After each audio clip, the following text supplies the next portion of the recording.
요한계시록 하면 많은 분들이 요한계시록을 조금 아신 분들의 생각은 굉장히 무서운 장면이 많다 이렇게 생각을 합니다. 근데 그 생각이 사실입니다. 이 요한계시록은 굉장한 엄청난 지금까지 이 세상에서 경험하지 못했던 그런 엄청난 그 마지막 재앙들이 쏟아지기 때문에 그런 엄청난 그 무서운 것들이 기록되어 있습니다. 근데 그 무서운 기록들이 오늘 6장부터 시작됩니다. 그래서 요한계시록을 가장 단순하게 요약을 해서 여러분들에게 그 단순화시켜서 나눠보면 이렇습니다. 1장부터 5장까지는 서론적입니다. 서론. 요한계시록의 서론이고, 서론 부분이고, 6장부터 18장까지는 요한계시록의 본론 부분인데, 그 본론 부분에 이런 엄청난 예수 그리스도가 오실 때까지, 예수 그리스도의 초림부터, 예수 옛날 오셨죠. 2000년 전에 오셨죠. 초림부터 계속해서 예수님 재림을 가장 클라이막스로 해서 그때까지 기록을 요한계시록 6장부터 18장에 기록되어 있습니다. 그렇기 때문에 이 요한계시록 6장부터 18장까지 나오는 것을 예수님이 오실 때, 마지막 오실 때라고만 기록을 보시면은 요한계시록을 잘못 볼 수가 있습니다. 이단들이 그것을 강조해서 잘못 보고 있는 겁니다. 근데 이 요한계시록은 6장부터 18장까지 그 내용이 예수님이 오실 그때가 최고의 정점이에요. 최고의 정점입니다. 그러나 그 전에 무수하게 그런 일들이 계속 진행되는 거예요. 진행되면서 그 진행이 계속 반복되는 겁니다. 그런데 반복되는 게 항상 그 형태로 반복되는 게 아니라 더 크게, 더 점진적으로, 더 거세게 반복되는 겁니다. 그래서 예수 그리스도가 마지막 재림하실 때 그때는 어마어마한 엄청난 상상을 초월하는 그런 엄청난 재앙들이 쏟아집니다. 그래서 그렇게 되고 19장부터 22장까지는 요한계시록의 결론 부분입니다. 그래서 특히 6장에서 18장까지는 예수님의 그러니까 재림 이전까지 기록된 말씀이고 19장에서 22장까지는 예수님의 재림 이후에 기록된 말씀입니다. 이것을 여러분들이 좀 생각을 딱 하시고 요한계시록 보시면 한층 요한계시록 보는데 좀 도움이 더 좀 될 것입니다. 그 중에서 이제 첫 번째 6장 첫 번째 재앙 그걸 인재앙이라고 합니다. 그러니까 요한계시록에는 세 가지 재앙이 7번 반복을 하면서 나옵니다. 그러니까 인재앙, 이는 임봉했던 것을 예수님께서 뜯으시면서 재앙이 발생되는 겁니다. 근데 예수님이 하나 뜯으실 때마다 사건이 일어납니다. 그 두 번째 인을 뜯으면 또 두 번째 사건이 이루어지고, 세 번째를 뜯으면 세 번째 사건이 이루어지고, 계속해서 7개까지 뜯습니다. 근데 이게 나팔 재앙도 그렇고, 나팔 재앙이 두 번째 또 7개 나팔이 부릅니다. 7개의 나팔을 불면 불수록 불 때마다 하나의 재앙들이 또 일어납니다. 그리고 마지막에는 대접재앙. 이게 이제 예수 그리스도의 오실 그 정점에 이루어진 그런 재앙들인데, 7째 이제 대접재앙은 대접이 하나씩 쏟아질 때마다 하나의 그 재앙들이 계속 발생됩니다. 그래서 이게 계속적으로 엄청난 그 재앙들로 이루어집니다. 그런데 이 인봉재앙이나 나팔재앙이나 또 대접재앙이나 이게 세 가지가 모두 같은 동일한 형태를 가지고 있습니다. 다 전혀 다른 형태가 아니라 그 동일한 형태입니다. 그런데 이 동일한 형태는 구약성경 스가랴서에 계속 나오는 말씀들이에요. 근데 그렇기 때문에 구약의 성취가 이루어지는 겁니다. 구약 스가랴에서 예언했던 그 종말의 예언했던 그 예언이 이제 예수 그리스도께서 오심으로써 예수님께서 인봉을 뜯으시면서부터 인을 뜯으시면서부터 그 시작돼서 그 스가랴에서 예언했던 그 종말 사건이 이제 예수 그리스도의 재림 사건으로 인해서 완전히 성취되는 그런 것입니다. 그래서 구약의 이 세 가지 형태로 지금 여기 형태가 계속 똑같은 형태로 그 얘기를 하고 있습니다. 형태로 똑같은 재앙이 형태로 이루어집니다. 그런데 이 똑같은 재앙이 그 수준에 그치지 않고 제가 말씀드린 대로 점점 커진다는 거죠. 재앙이. 그리고 그 재앙이 커질 뿐만 아니라 굉장히 거세지고 강력해지는 거예요. 그러니까 갈수록 강력해지는 거예요. 그러니까 오늘 우리가 보는 이 인재앙은 사실 하나님의 긍휼하심이 그래도 끝까지 참으시려고 하는 그 모습이 보입니다. 끝까지 참으시려고 하는 하나님의 긍휼하심 그 사랑이 보이는 것입니다. 또 오늘 여러분들이 그 중에서 우리가 여기 일곱인 또 일곱 나팔, 일곱 대접 이 재앙이 있는데 그 중에 이제 일곱인을 6장부터 이제 시작됩니다.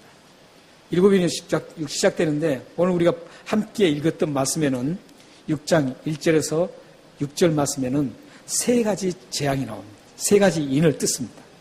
세 가지 인을 뜯는데 그때 나타나는 현상이 사건이 이제 오늘 기록되어 있습니다.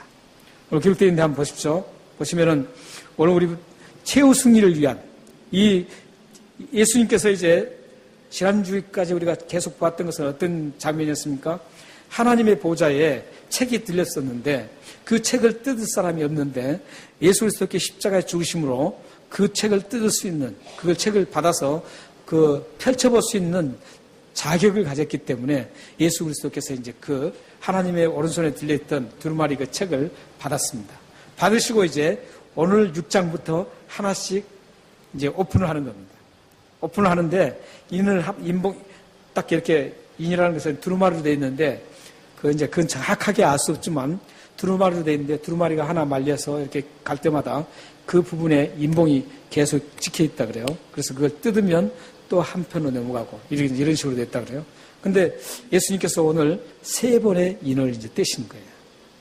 떼시면서 인을 떼시자 이제 그 7가지의 그 인을 떼시는데 거기에서 펼쳐지는 것 중에 오늘 우리가 읽었던 1절부터 6절 말씀에는 세 가지가 나와 있습니다. 1절, 2절 한번 보세요. 1절, 2절 보시면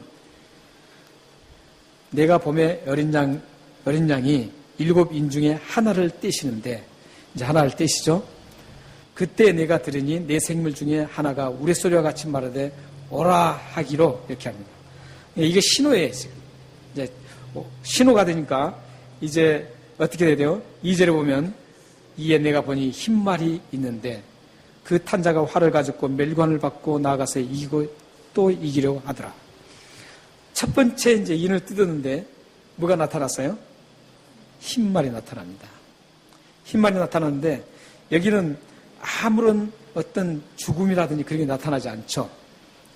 안 나타나는 흰말이 나타나는데 계시록에서 흰색은 무엇을 상징하냐면 승리를 상징합니다. 승리. 그래서 여기서 지금 흰말을 타고 흰말을 탄 분은 지금 승리자라는 것이죠. 승리자로 나옵니다. 그러게 저기 보면은 2절 그 마지막 부분에 보면은 이기고 또 이기려고 하더라 이렇게 보십시오. 지금 뭔가 싸우고 있는데 이기고 또 이기더라 이렇게 죠. 이기려고 하더라는 것이죠. 그 승리하는 모습입니다. 여기서 이제 우리가 좀 그 잘 보셔야 될 것은 여기 흰말 탄 자가 과연 누군가 이렇게 해석이 분분합니다. 그런데 가장 전통적으로 가장 좋은 해석이 뭐냐면 여기서는 예수 그리스도라고 보면 안 됩니다. 왜냐하면 다른 성경에 9장 11절에 나타나는 거기에는 흰말을 타신 예수 그리스도가 나타나요. 나타나는데 여기에서는 다릅니다. 여기는 이제 그 설명을 하면 참 굉장히 복잡하니까 다르다는 것만 좀 아시면 되겠어요. 여기에 흰말 탄 사람과 9장 11절에서 흰말 탄 분하고는 흰말 타신 예수님하고는 다릅니다. 왜냐하면은 그 해석상에 여기서 흰말 탄 분이 예수 그리스도라고 하면 그 9장 11절에 죽임을 당하시고 승리하신 예수 그리스도로 표현이 여기는 안 돼 있기 때문에 그게 예수 그리스도를 보지 않습니다. 그러나 간혹 어떤 분은 또 예수 그리스도를 보고 있습니다. 그러나 대부분 건전한 신학자들은 그걸 문맥상 이 성경과 저 성경을 붙여봤을 때 예수 그리스도를 보지 않습니다. 일단은 여기서 지금 흰말이 나오는데 승리한다는 거죠. 승리. 이 승리를 제일 처음부터 보여주는 겁니다. 그러니까 당시에 지금 그리스도인들이 얼마나 많은 핍박을 받고 있었어요. 굉장히 많은 핍박을 받고 지금 아주 죽을 지경에 있는 거예요. 그럴 때 지금 요한이 울었던 이유가 뭐였었죠? 사도 요한이? 그 핍박받는 사람들, 핍박받는 성도들, 그 성도들이 영토록 그 핍박 속에서 있을 거라고 생각하고 책을 펼치지 못하니까 그 책 속에는 뭔가 있을 텐데 그걸 볼 수가 없어서 울었던 거죠. 누구를 생각하고요? 핍박받은 성도를 생각하고 교회를 생각하고. 그런데 이제 이 승리를 보여주는 겁니다. 그렇게 핍박받는 사람도 결국은 승리하는, 이 하나님의 승리하는 그 계획, 하나님께서 승리케 하시는 것을 지금 보여주는 겁니다. 그러니까 제일 첫 번째 나타나는 게 바로 승리입니다. 여러분의 삶 속에도 힘들고 어려워도 하나님은 분명히 승리를 주신 분이에요. 여러분들 꼭 이김을 주십니다. 그래서 여러분들이 이 하나님을 붙들고 가시면 어떤 상황에서도 여러분들은 꼭 승리하게 되어 있습니다. 그러니까 굳건히 인내하시고 참으시고 여러분 가시면 승리합니다. 우리 고린도전서 15장 57절 58절에 보면은 예수 그리스도의 부활을 말씀하시면서 사도 바울께서 좋은 말씀을 우리에게 주셨습니다. 한번 같이 읽겠습니다. 시작. 우리 주 예수 그리스도로 말미암아 우리에게 승리를 주시는 하나님께 감사하노니 그러므로 사랑하는 형제들 견실하며 흔들리지 말고 항상 주의 일에 더욱 힘쓰는 자들이 되라. 이는 너희 수고가 주 안에서 헛되지 않을 줄 알미라. 예수 그리스도께서 우리를 이김을 주셨는데 그 이김을 잘 생각하시면서 우리는 틀림없이 이긴다 이 생각을 하시면서 끝까지 가시라는 거예요. 흔들리지 말고 끝까지 가라는 겁니다. 그리고 어떻게 하라 그래요? 항상 주의 일에 힘쓰라는 겁니다. 그러면 그 수고가 주 안에서 절대 헛되지 않는다는 것이죠. 여러분 삶 속에 이런 날마다 이기는 그런 승리한 삶이 되기를 바랍니다. 여러분의 영적 삶이 항상 이기면서 살아가시기를 바랍니다. 그 다음에 이제 보면 3절, 4절을 보시면 하늘 위에나 땅 위에나 땅 아래 능히 그 두루마리를 펴거나 3절입니다. 근데 저 5절을 봤네요. 둘째 인을 또 떼시죠. 예수 그리스도께서 또 둘째 인을 떼십니다. 뗄 때 내가 들으니 둘째 생물이 또 오라 합니다. 그러자 4절에 무슨 말이 나옵니까? 붉은 말이 나옵니다. 그리고 그 탄자가 허락을 받아 땅에서 무엇을 제하죠? 화평을 제하고 그리고 서로 죽이게 하고 또 그 큰 칼을 받았더라. 이 붉은 말은 전쟁을 의미합니다. 전쟁을 의미하는데 이 전쟁이 얼마나 처참하는지 이 전쟁이 계속됩니다. 지금도 참 전쟁이 많죠. 전쟁이 많습니다. 그런데 그 전쟁이 왜 전쟁이 일어납니까? 땅에서 화평을 죄해버리기 때문에 전쟁이 일어납니다. 그래서 서로 죽이게 하는 겁니다. 역사적으로 굉장히 많은 전쟁 사건이 많죠. 엄청나게 죽습니다. 사실 제가 하나하나 다 준비해 왔어요. 굉장히 많이 준비하는데 그 역사적으로 전쟁이 일어났던 몇 명 죽었는지를 했는데 그것을 제가 말씀을 안 드리겠습니다. 성경에도 마태복음 24장 같은 경우도 민족이 민족을 나라가 나라를 쳐서 처참하게 전쟁이 일어난 것을 말씀하고 있습니다. 또한 요한계시록에 이제 더 진전된 전쟁이 나오는데 요한계시록 9장이나 또한 요한계시록 16장에 가면은 그 전쟁이 굉장한 큰 전쟁이 벌어집니다. 요한계시록 9장에는 유브라데스 강이 있죠. 그 유브라데스 강 지역까지 정확하게 명칭을 하고 있습니다. 유브라데스 강 그 지역에서 이역이라는 그 군사들이 집결을 해서 전쟁을 한다고. 요한계시록 9장에 나오고. 그리고 이제 유브라데스 강이 말라버려요. 말라서 동방의 왕들이 이제 그 유브라데스를 건너서 세계적인 연합군을 형성합니다. 세계적인 연합군을 형성해서 그 전쟁을 하는데 그 전쟁이 무슨 전쟁이냐면 여러분이 잘 아시는 아마겟돈 전쟁입니다. 그것은 이제 무깃도 언덕이라고 합니다. 근데 아마겟돈 전쟁에서 일어날 마지막 세계 대전이 예언되어 있습니다. 지금 보면은 그 점점 요한계시록 상황으로 계속 가고 있습니다. 역사에 에덴 동산에서 죄를 지은 이후에 싸움이 시작됩니다. 제일 처음에 싸움은 누구 싸움이었습니까? 아벨과 가인의 싸움이었습니다. 그들이 싸우게 된 이유는 죄악 때문이었습니다. 죄가 이제 이 세상에 개입함으로 인해서 서로 싸우게 된 겁니다. 그때부터 이제 가인과 아벨이 싸우다가 가인이 아벨을 죽입니다. 살인이 시작됩니다. 그 후로 계속적으로 살인이 시작되면서 점점 많은 살인들이 계속 일어납니다. 그리고 지금 역사상 1차 대전, 2차 대전에 수많은 전쟁이 일어나서 죽었습니다. 엄청나게 많이 죽었습니다. 근데 앞으로 가면 갈수록 더 엄청난 전쟁이 일어납니다. 지금 현재도 한번 보세요.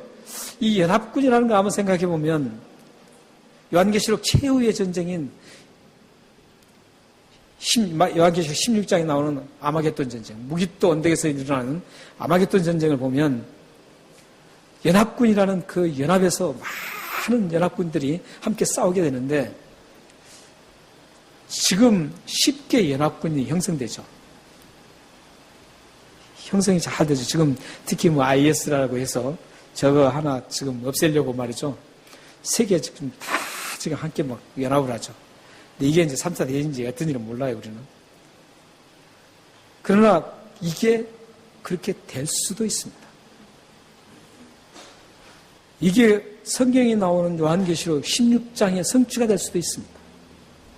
왜냐하면 지역적으로 지금 그쪽에서 지금 이루어지고 있기 때문에 가능성이 있다라는 거예요. 가능성이 있습니다.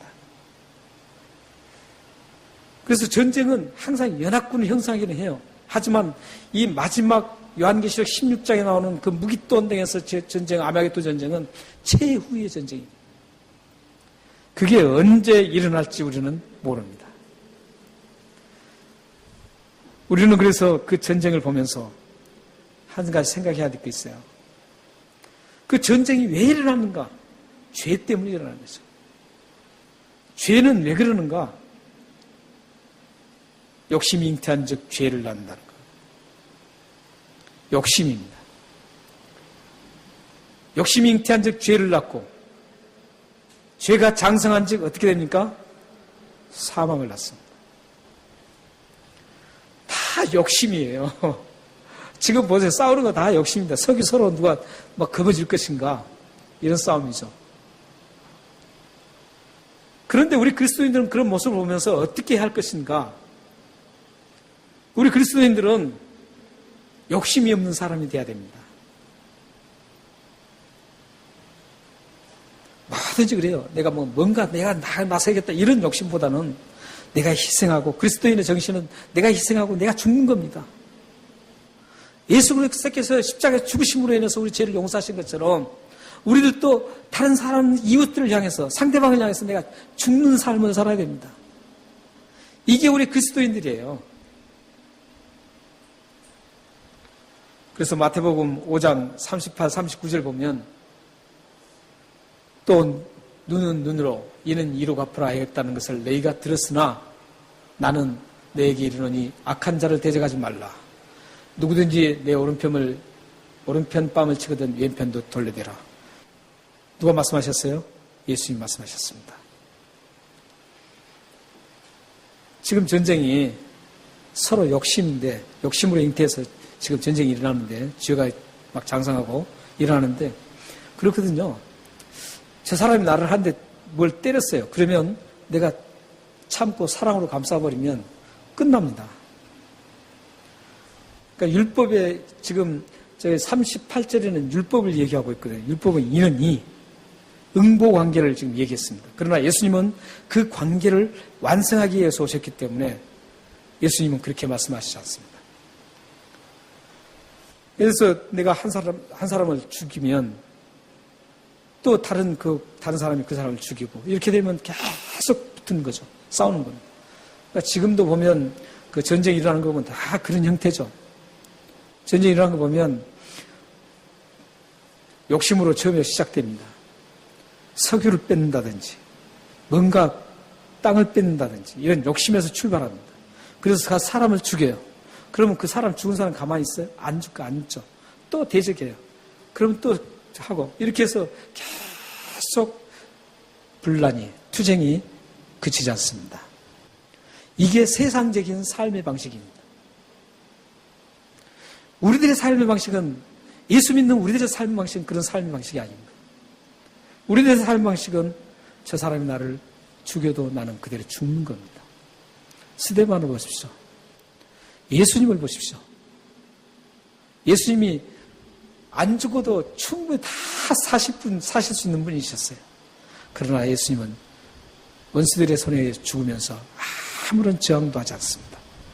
스데반도 그렇습니다. 사도 바울도 그랬습니다. 예수님의 제자들 다 한 번도 그 사람들을 원망하고 대적하면서 죽지는 않았습니다. 죽음은 그대로 죽었습니다. 이게 우리 그리스도인들의 삶의 방식이에요. 우리 성도님들 관계에서도 그렇죠. 우리 성도님들 관계에서도 저 사람이 나에게 그랬어. 그래, 나 꼭 보복할 거야. 이게 아니에요. 저 사람이 그랬으니까 나 이제 저 사람 안 봐. 이것도 아니에요. 저 사람이 그랬지만 나는 그 사람을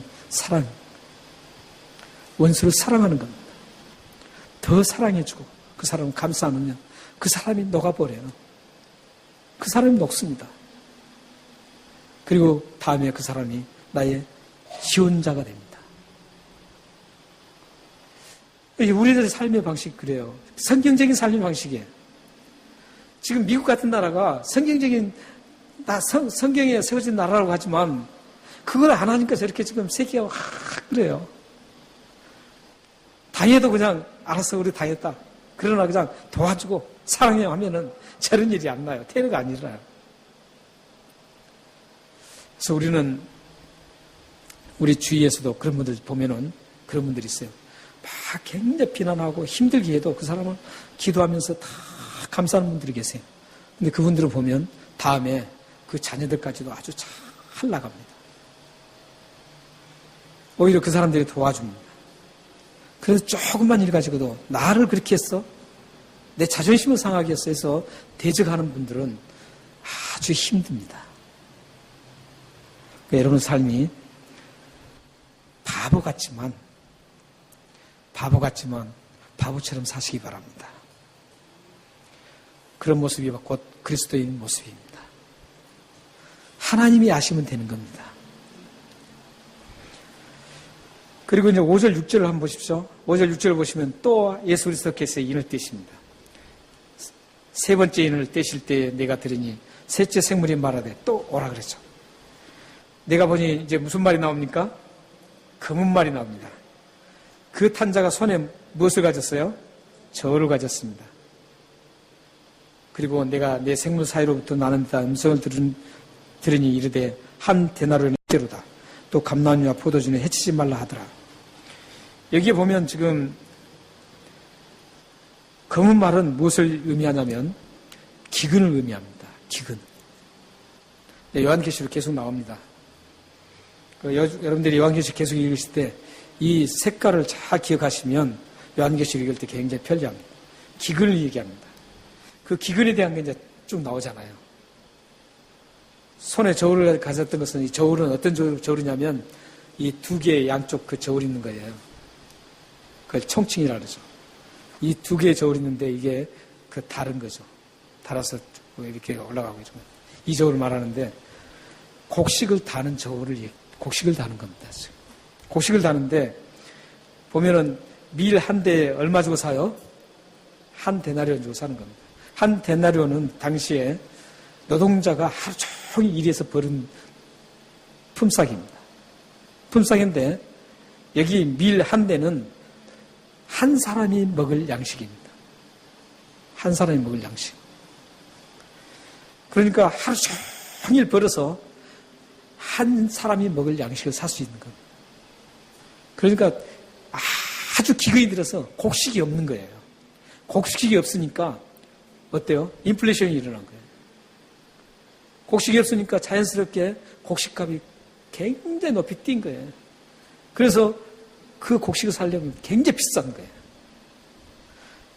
그러니까 예를 들어서 5가족이 있어요. 5가족이 있으면 아이들 같은 거 있으면은 아이들이 일을 못 하잖아요.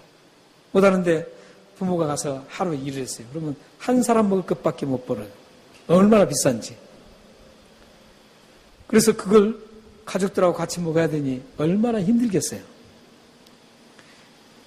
이제 보리는 얼마나 그래요? 한 대나리에 얼마에 살 수 있어요, 보리는요?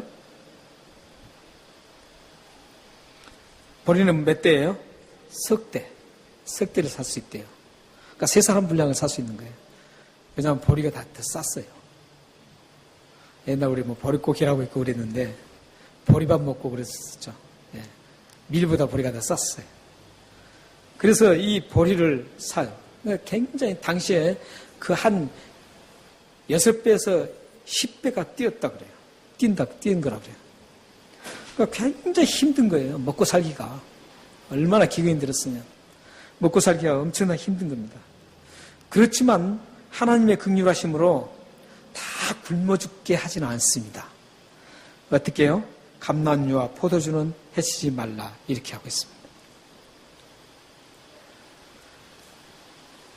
우리는 이 말씀을 보면서 참 요즘도 굶어 죽는 사람 참 많아요. 우리가 사는 곳은 풍족해서 굉장히 풍족한 것 같지만 지금 세계에는 굉장히 많은 어려움을 갖고 굶주린 헐벗는 사람 많습니다. 하루에도 지금 몇천 명이 굶어서 죽습니다. 어린아이들이. 그렇기 때문에 우리는 어떤 사치스럽게 살아서는 안 됩니다. 그리스도인들은. 우리는 헐벗고 굶주려서 죽은 사람을 생각하며 살아야 돼요. 당장 우리 옆에 주위에 있는 분들, 어려운 분부터 생각하고 점차 더 빨리 퍼져서 힘들고 어려운 사람들을 우리는 항상 생각하고 살아야 됩니다. 그래, 내 가진 거, 나 마음대로 쓸 땐 누가 뭐라 그래. 이런 식으로 살면 안 돼요. 지금 돈 많이 가진 사람들, 그런 식으로 살아가는 사람은 얼마나 많습니까? 내 돈 내가 쓰는데 왜 누가 뭐라 그러냐. 이거 아니에요. 우리 그리스도인들은 그렇게 살아가서는 안 돼요. 우리 그리스도인들은 하나님 주신 거예요. 그게 다. 모든 재물이나 모든 것들은 하나님 주신 거라고요. 그러니까 그것을 어떻게 하면 더 가치 있게 쓸 것인가? 어떻게 하면 이것을 더 힘들고 어려운 사람들에게 내가 가진 것처럼 쓸 것인가? 이렇게 여러분들이 살아가셔야 돼요. 그게 하나님이 기뻐하시는 삶의 방식이에요. 그게. 그러니까 여러분들이 주위에 어렵게 사는 사람이 누군가를 항상 촉각을 세우고 보셔야 돼요.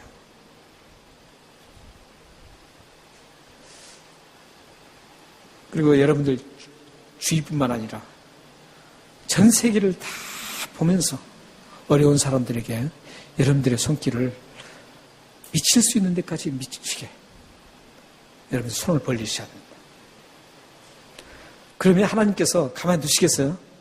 하나님께서 그렇게 하면 그 사람을 더 돕기시게 만들어주세요. 더 도울 수 있도록 더 주시는 거예요. 이게 그리스도인의 경제 원리예요. 그리스도인의 경제 원리. 안 쓰고 내가 모아가지고 가득 쌓는다. 이게 그리스도인의 경제 원리가 아니에요. 그리스도의 경제 원리는 하나님이 주시는 것을 나눈다는 그게 경제 원리예요. 어떻게 하면 힘들고 불쌍한 사람들과 함께 나눌 것인가 이런 고민을 하면서 여러분들이 살아가시기 바랍니다. 사도 요한이 살았던 그 당시 교인들은 문헌을 보면 어떻게 살았는 줄 아세요? 그분들이 얼마나 핍박을 받았어요. 심지어는 잡아서 죽이기까지 했어요. 그 사람들은 굉장히 굶주리고 살았어요. 항상. 왜냐하면 그 사회로부터 도태됐기 때문에 항상 먹을 게 부족했어요. 부족해서 굶주리고 있는 거예요. 그런데 자기를 핍박한 사람 중에 먹을 게 없는 사람이 있으면 자기 것을 다 줬다 그래요. 그때 당시 사도 바울이 그 사역했던 그 교회 에베소 교회라든지 이런 교회 교인들이 그렇게 살았답니다. 자기가 굶어서 지금 자기가 당장 먹고 싶은데도 바로 나를 핍박했고 나를 조롱했던 그 사람이 먹을 것이 없으면 그 사람에게 자기 먹을 것을 줬다라는 거예요. 이게 그리스도인들의 삶이에요. 이게. 지금 요한계시록에 기록된 이 모든 것들이 그리스도인의 삶의 방식을 얘기하고 있는 거예요. 이렇게 살아가면 승리 주신 하나님이 너희들을 끝까지 영혼을 끝까지 책임져 주겠다는 거예요. 우리 육신은 죽어도 괜찮아요. 우리 영혼은 영혼이 중요하잖아요. 우리는 예수를 믿기 때문에 예수 믿는 사람은 이 세상이 다가 아니라는 걸 우리가 알고 있잖아요. 이 세상은 잠깐이잖아요. 저도 30대 이럴 때는 막 날아다녔습니다. 제가 운동을 참 잘했어요. 제가 막 날아다녔어요. 힘도 어마어마하게 셌어요. 근데 이제 60대가 이제 좀 못됐지만 딱 되니까요. 이제 파트가 막 여기저기 망가져요. 어쩔 수 없어요, 우리. 여러분들 다 그래요. 지금 나는 건강에 천만에요. 시간만 가보세요. 여러분들 다 망가지게 돼 있어요. 그러다 우리는 하늘나라에 가는 겁니다. 이 세상에서 영원히 살 수 없잖아요. 우리는 하늘나라에 가야 돼요. 우리의 영혼이 중요해요, 영혼이. 우선적으로 여러분들은 나의 영혼이 지금 어떤 상태인가, 이게 중요합니다. 나의 영혼을 잘 보고 나의 영혼을 아름답게 다듬은 분들은 겉에 것들에 대해서 크게 관심 가지지 않아요. 그 별것도 아니에요.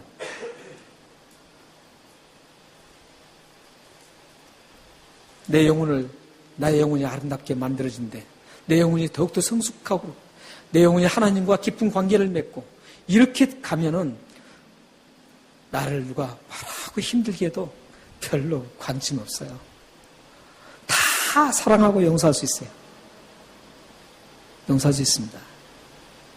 그러니까 여러분들의 관심이 영혼의 관심을 두시기 바랍니다. 제 요한계시록 전체는 이 영혼의 관심이 있습니다. 왜냐하면 장차 예수 그리스도께서 세컨 카밍에 있었을 때, 이 세상에 오셨을 때 우리가 모두 하늘나라에 가기 때문에 요한계시록은 우리 영혼을 지금 바라보고 있는 것이지 우리의 육체를 바라보고 있는 게 아닙니다. 사랑하는 여러분들이 이런 생각으로 살아가시길 바랍니다. 우리는 그런 생각으로 바라보면 그때 일어나는 그 처참한 상황들, 앞으로 가면 갈수록 처참해집니다. 막 처참한 그 엄청난 재앙을 당할 때 그 자신도 그 안에 있습니다. 우리 그리스도인도 같이 안에 있어요. 그러나 그곳에서 그리스도인들은 항상 평안을 가지고 있습니다. 그리고 그리스도인들이 또 하나 가지고 있는 것은 긍휼한 마음을 가지게 됩니다. 그 재앙을 통해서 이제 죽더라도 우리는 하늘나라에 가기 때문에 그 재앙을 바라보면서 그 죽어가는 사람들, 죽으면 영원히 지옥에 갈 사람들을 바라보는 거예요. 그러면서 그 사람들을 위해서 기도하는 겁니다. 우는 겁니다. 마치 에레미야 1장 1절에서 그 이스라엘 그 민족이 하나님 앞에 범죄해서 하나님의 심판을 당한다는 것을 알고 막 통곡을 하면서 울었던 그 에레미야처럼 우리들도 그런 마음을 가져야 됩니다. 어떤 분들은 그러죠. 나를 힘들게 하는 분들은 그 사람 좀 잘못되면 너무 속으로 기뻐하는 사람들이 있더라고요. 고소하다 그래요. 그건 그리스도인의 마음이 아니에요. 예수님의 마음은 절대 아니죠. 물론 순간적으로 그럴 수는 있어요. 너무 상처를 받았기 때문에. 그러나 그게 곧 회개하고 하나님 더 사랑하게 해달라고 이렇게 해서 사랑을 하게 되는 것이죠. 그래서 우리는 어떤 이런 그 관계를 맺고 살아야 되죠.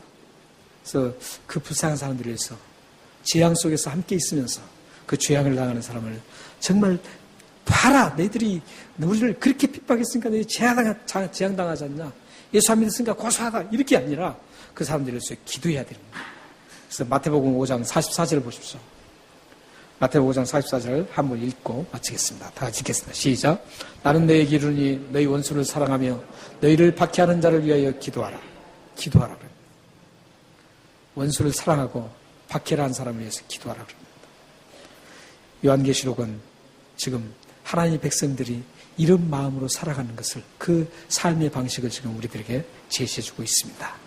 여러분 모두가 이런 아름다운 삶의 방식을 살아서 이 엄청난 재앙과 어떤 일이 일어나도 굴곡되지 않고 쓰러지지 않고 흔들리지 않고 하나님의 백성으로 쭉 살아가서 하나님 예수 그리스도를 영접하고 하늘나라에서 영원히 평안 가운데 살아가는 여러분 되시기를 바랍니다. 기도하겠습니다.